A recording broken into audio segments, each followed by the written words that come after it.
हिंदू भाइयों को नमस्कार। मंच में बैठे तबरेज बाबू, किंग भाई, मेरा साहब, मुजम्मिल आलम साहब, मंजर आलम साहब, अकील आलम साहब, साजिद साहब, सबेसर आलम, शमशेर आलम, हसनैन आलम, हैदर आलम, मंसूर आलम, गुफरान, इमाम हुसैन, इमरान, अंसार आलम साहब, दिलवर आलम साहब, दूर दराज से आए हुए हमारे MIM के जहांबाज साथीगण और अगल बगल से आए हुए हमारे माँ और बहनें,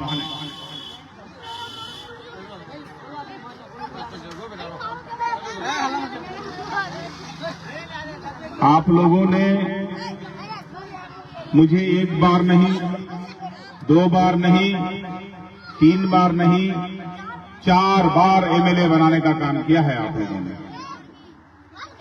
और पहली बार तो आप लोग किसी पार्टी को नहीं देखे, सिर्फ मेरा नाम को वोट दिए थे आप लोग।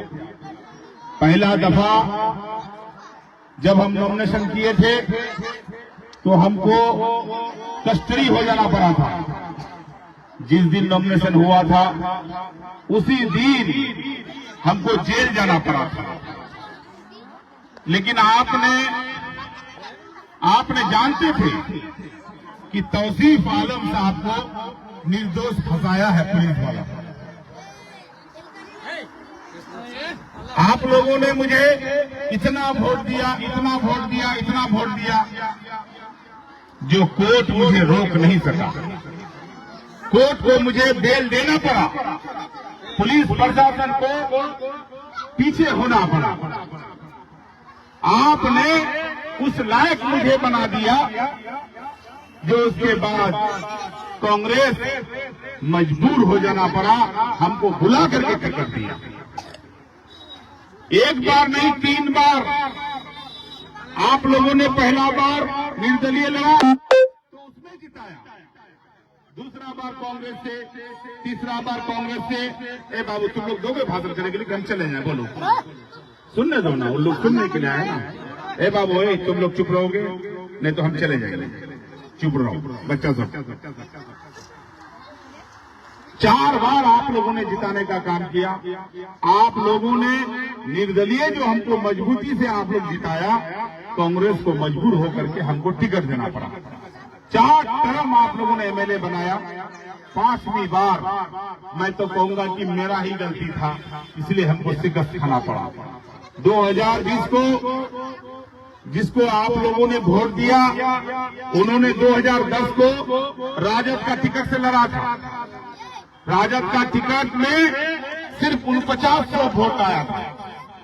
इन सब भगा नहीं आएगा, सब क्या तो शक्ति खाली दुनिया भर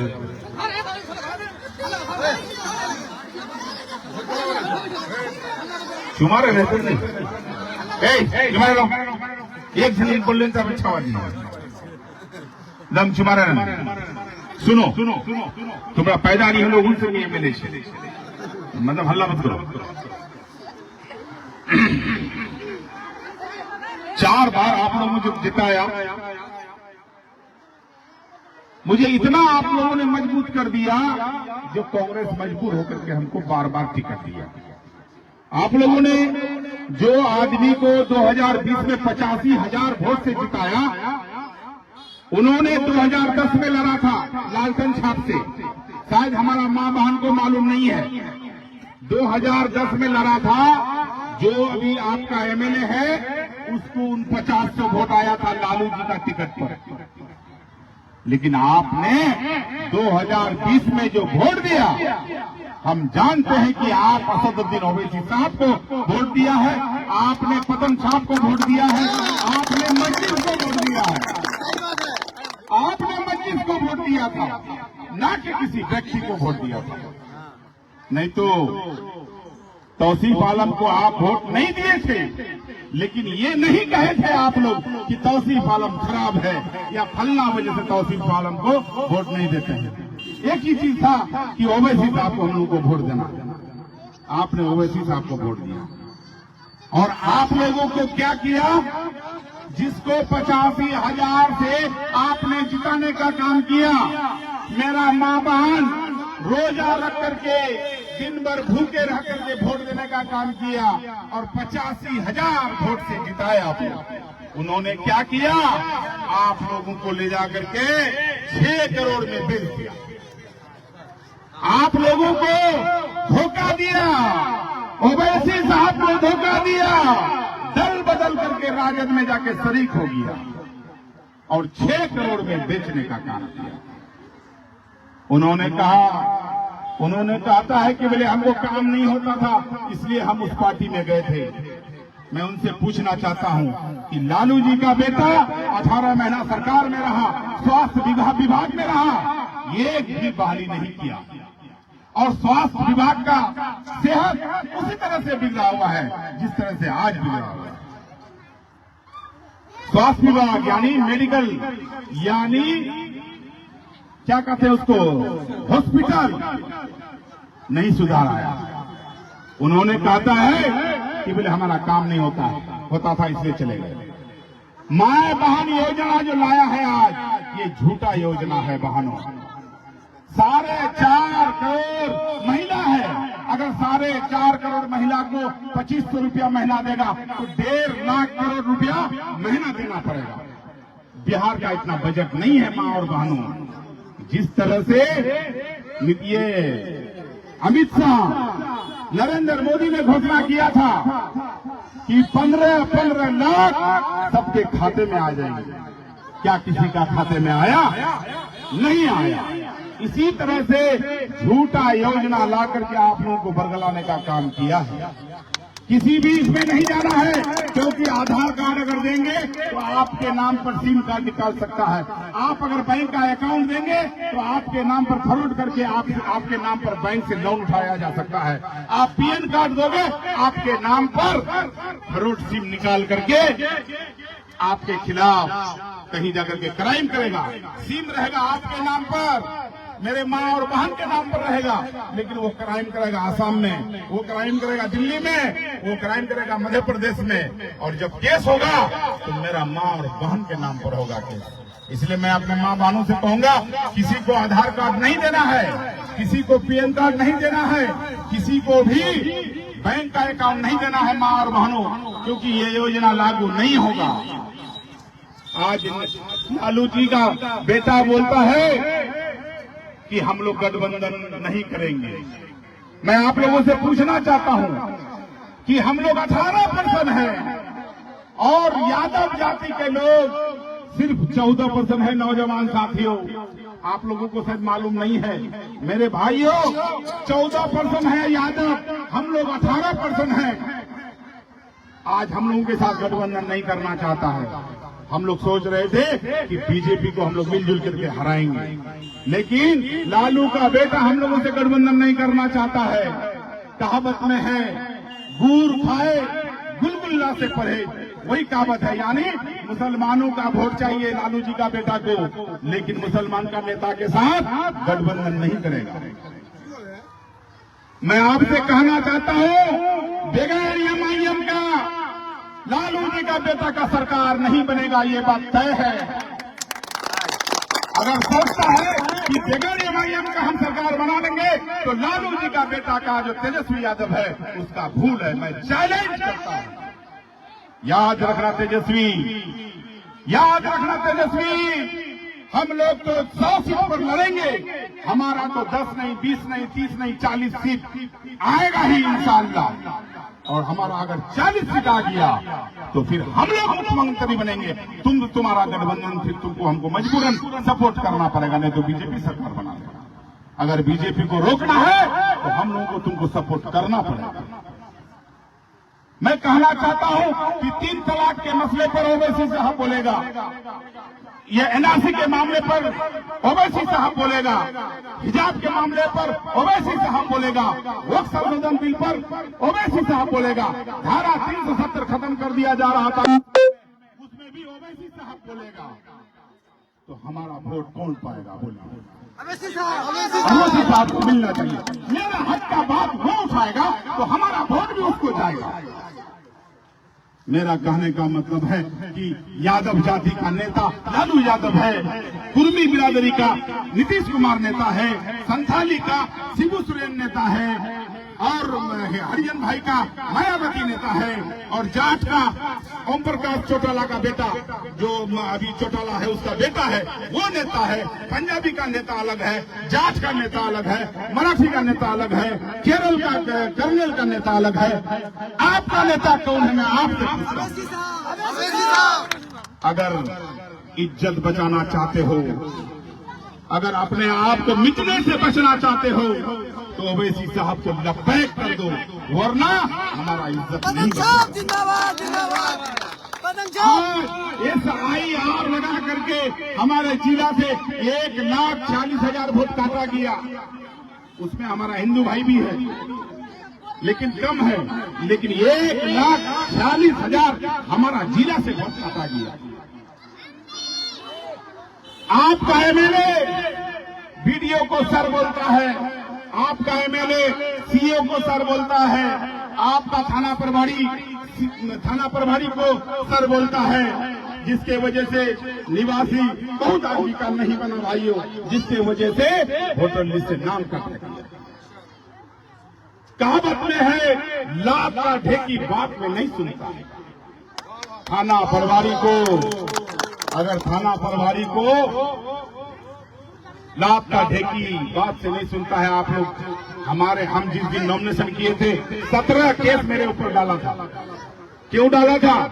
इसी तरह से पब्लिक को परेशान कर रहा था। लोहगड़ा हाट में 2-2 थाना प्रभारी को बांध करके हम मारे थे। हम पागल नहीं हुए थे, पब्लिक की वजह से हमने ये इतना बड़ा घटना कर दिए थे। पब्लिक के वजह से नेतागिरी में एक पैर जेल में रखना पड़ेगा, तभी आप पब्लिक का भला कर सकते हैं।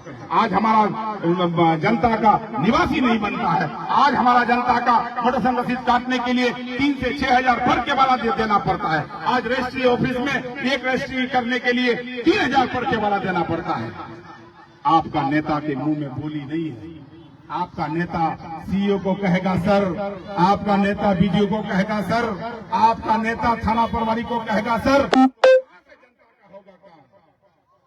भाइयों, कल तक मेरा जनता मेरे वक्त में मालिक था और भ्रष्ट पदाधिकारी नौकर था, लेकिन आज का डेट में पब्लिक को नौकर बना दिया है और भ्रष्ट पदाधिकारी को मालिक बना दिया है दोस्तों। लेकिन याद रखना, अगर तौसीफ आलम इंशाल्लाह फिर से गद्दी में बैठा तो खुदा की कसम जनता को मालिक बनाऊंगा और भ्रष्ट पदाधिकारी को नौकर बनाऊंगा। याद रखिएगा, मैं इतना ही कहने के लिए आया हूं। जिनको आपने वोट दिया है उन्होंने आपको ठगने का काम किया है। आप रोजा रख करके वोट दिए थे, आप भूखे प्यासे ला करके वोट दिए थे, आप ओवैसी साहब को वोट दिए थे, आप पतंग छाप को वोट दिए थे, आप मजलिस को वोट दिए थे। इसलिए मैं आप लोगों को कहना चाहूंगा कि आप तो बदले नहीं हैं, लेकिन आपका नेता बदल गया है। आपका नेता चला गया, लेकिन आप माँ और बहनों को नहीं बदलना है, नौजवान साथी को नहीं बदलना है। मैं हिंदू भाई से आग्रह करना चाहता हूं, हम 15 साल MLA रहे हिंदू भाई, हम कभी हिंदू मुसलमान का राजनीतिक नहीं किए। इसलिए मैं जितने भी मुस्लिम भाई है सब मुसलमान भाई को गवाह रख करके मैं आपको ये कह देना चाहता हूं कि अगर फिर हमारा सत्ता आया तो जिस तरह से हिंदू भाई मिलजुल करके रहते थे उसी तरह से हम रखेंगे। हम ईमानदारी मुस्लिम और हिंदू का राजनीति नहीं करते हैं। अब हिंदू मुस्लिम को सब भाई भाई बना करके रखेंगे। जिस तरह से आप अगर पार्टी को वोट नहीं देना चाहते हैं तो आप तौसीफ आलम को वोट देके देखिए। और इंशाल्लाह हम चाहते हैं कि सब कोई एक होकर के हम लोग एक मंच पर आ जाए, क्योंकि दौनिया दलाल बहुत लग गया है। बुला बुला करके छाता दिया जा रहा है, बुला बुला करके बिरयानी खिलाया जा रहा है, बुला बुला करके दौनिया दलाल को 500-1000 रुपया दिया जा रहा है। मैं लेने के लिए मना नहीं करता हूं। अगर आपको बुलाए तो आप 2 आदमी जाइए, डबल आदमी जाइए। ताकि वो आपका पैसा जो 6 करोड़ रुपया लाया है पटना से, जो कि आया एक एमएलए के पास, उसके बाद ये लोग जाके उठा के लाता है, दूसरे दिन जाकर के पटना में ज्वाइनिंग करता है। 6 करोड़ आप लोगों को ले आकर के बेचा है, 6 करोड़ में। इसीलिए अगर पैसा देने आए तो आप ले लो ना, लेकिन अपना जमीन का सौदा मत करना भाई। आप एमआईएम को मजबूत कीजिए, ओवैसी साहब का हाथ को मजबूत कीजिए, अकबरुद्दीन साहब का हाथ को मजबूत कीजिए, तौसीफ आलम को मजबूत कीजिए। अगर हम मजबूत होंगे तो आप मालिक बनेंगे, अगर हमको आप जिताएंगे तो आप एमएलए होंगे, नहीं तो फिर 5 साल के लिए पछताइएगा। आज वो कहता है कि कोई काम नहीं किया है। ये इतना बड़ा पुल बना हुआ है सामने में, ये रोड बनाने का काम हम किए थे। झाकट्टा से जो आप पहाड़गांव होते हुए जाता है, ये रोड तौसीफ आलम ने बनाया है। 5 आपका पावर स्टेशन बनाया है, 84 मदरसा भवन बनाया है, 73 कब्रिस्तान घेराबंदी किया है, जगह जगह रोड, हाई स्कूल हर पंचायत में बनाए हैं, बगल में आपका एक मेरिन स्कूल बनाए हैं, और आगे जाकर के देखिए आपका हाई स्कूल भवन बनाए हैं। कहाँ कहाँ नहीं तौसीफ आलम काम किया है। मैं उनसे पूछना चाहता हूँ कि आप क्या काम किए हैं। उन लोगों का लोग कहता है कि बोले जाहिल नेता है। मैं उनसे पूछना चाहता हूँ कि तुम्हारा नेता 9 फेल है, तौसीफ आलम मैट्रिक पास किया हुआ है। तुम्हारा नेता से ज्यादा पढ़ा लिखा है, और मैं उस नेता का सिपाही हूँ जिन्होंने इस देश का बैरिस्टर असदुद्दीन इसका नाम है। एक बैरिस्टर था जो महात्मा गांधी नाम हुआ करता था, जिन्होंने इस देश को आजाद किया। एक बैरिस्टर था जिन्होंने इस देश का संविधान को बना दिया, जिसका नाम अम्बेडकर था। और एक बैरिस्टर आज है जो हमारा नेता है, उसका नाम असदुद्दीन ओवैसी साहब है। इसीलिए मैं जिसके साथ हूँ उसका नाम असदुद्दीन ओवैसी साहब है और बैरिस्टर है। इसीलिए मैं आप लोगों से कहना चाहता हूँ कि आप लोग एक मंच में आकर के आप लोगों को पतंग छाप में वोट देना है। और 4 टर्म के दौरान अगर हमसे कोई गलती हुआ है, चाहे हमारा हिंदू भाई से, चाहे हमारा मुसलमान भाई को, अगर हमसे कोई तकलीफ हुआ है या मेरा माँ बहनों को, तो मैं उन लोगों से माफी मांग रहा हूँ। अगर 4 चरण में हमसे गलती हुआ है तो मैं माफी चाहता हूँ आप लोगों से, और इंशाल्लाह मुझे माफ करें और फिर से पतंग छाप को वोट दें। यही कहा करके मैं रुखसत होता हूँ। अस्सलाम वालेकुम व रहमतुल्लाहि व बरकातहू।